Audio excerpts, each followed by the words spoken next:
Alors, soyons honnêtes, il existe une tonne de mangas et d'animes disponibles, et il y aura donc inévitablement certaines œuvres, même dans votre catégorie préférée, que vous n'appréciez pas. Peut-être que l'écriture, les personnages, l'art ou l'intrigue sont à blâmer. Il est tout à fait acceptable d'arrêter de lire une série de mangas si cela ne vous convient pas, et d'en choisir plutôt une autre à lire. La lecture devrait être amusante plutôt que quelque chose où vous vous sentiez obligé à faire. Naturellement, je regarde et lis beaucoup de séries, j'ai alors aussi arrêté de suivre beaucoup d'entre elles pour diverses raisons. Évidemment, toutes les œuvres dont je parlerai ne sont pas forcément barrées à jamais. Il y a de grandes chances que je leur donne une nouvelle chance, et ce, que ce soit sous forme d'animé ou manga. Qui plus est, si votre manga préféré se retrouve ici, ne le prenez pas mal car cela ne concerne que moi, et puis ça n'a pas d'importance. Tant que vous kiffez votre lecture ou visionnage, c'est le plus important.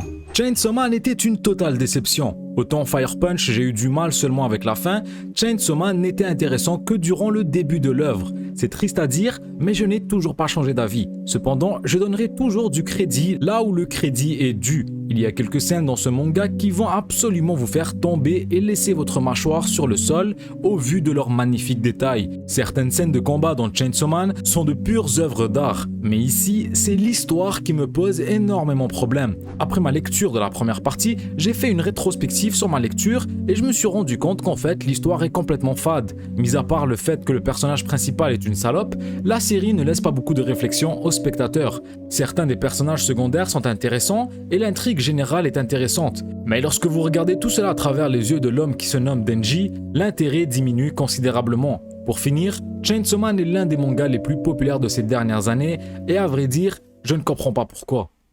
Tout d'abord, laissez-moi dire que je ne suis pas un grand fan de peinture ou d'art d'exposition. Pourquoi devrais-je faire tout un effort pour sortir de chez moi et aller fixer des peintures? Malgré le fait d'être sceptique vis-à-vis de l'œuvre, j'ai décidé d'être ouvert d'esprit et me lancer dans la série. Pour un anime qui est censé être sur l'art lui-même fait étonnamment défaut, en partie à cause du style artistique du mangaka qui est assez amateur et à cause du studio d'animation qui est capable de l'aggraver encore plus. J'ai l'impression que ça aurait pu être beaucoup mieux. On nous présente Yatora en tant que personnage principal, il est quelqu'un qui a suivi toutes les normes de la société durant sa vie. Il a l'air un peu ennuyeux, n'est-ce pas? Eh bien oui, il obtient 90% du temps d'écran total de la série, ne pense qu'à l'art et rien de plus. Et il est concentré à 150% et ne fait rien en dehors de l'art. Laisse tous ses amis derrière lui, arrête de s'amuser, change complètement sa vie sans arrière-pensée, juste parce qu'il a vu une énorme peinture. Il y avait pas mal de potentiel avec l'histoire, étant donné que je me suis forcé à continuer de regarder, même si je vous avoue ne pas être allé jusqu'au bout.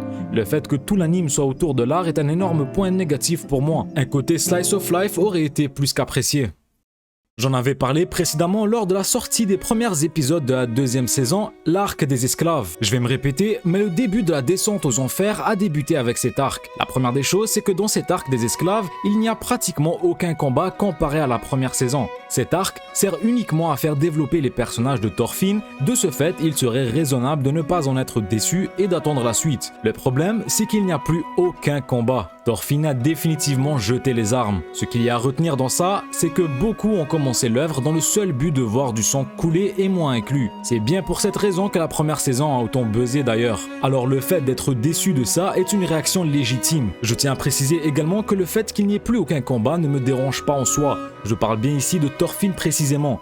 C'est un développement de personnage intéressant. Le problème ici, c'est que pour moi, c'est arrivé beaucoup trop tôt et beaucoup trop vite. Je ne veux pas spoiler, donc je m'arrête ici.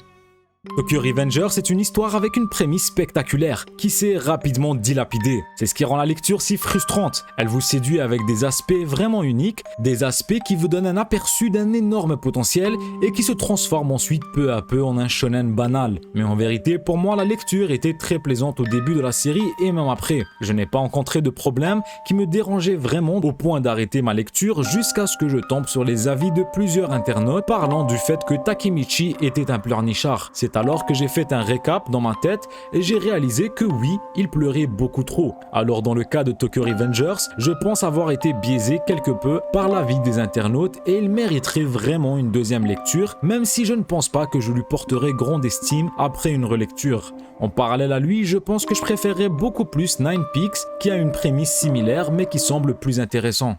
Fairy Tail est un anime d'enfance pour moi, mais je n'ai jamais pu le finir et je finis constamment par le lâcher, mais, il y a un mais, je le recommence toujours et je lui donne constamment une nouvelle chance. Ça veut sûrement dire qu'il y a des choses qui me plaisent dans cette œuvre. Je ne pense pas avoir besoin de dire pourquoi je l'abandonne à chaque fois, étant donné que c'est pour les mêmes raisons que la majorité des gens, le pouvoir de l'amitié. Merci d'être resté jusqu'au bout, si le contenu vous a plu, n'hésitez pas à vous abonner, tout le blabla. D'ailleurs, je vous laisse mon anime list en description, j'essaie souvent de le mettre à jour, donc n'hésitez pas à aller jeter un coup d'œil si vous voulez être au courant de mes lectures et visionnages du moment, ou bien même juste pour avoir des recommandations. Ce sera tout pour moi aujourd'hui, prenez soin de vous et on se dit au prochain épisode.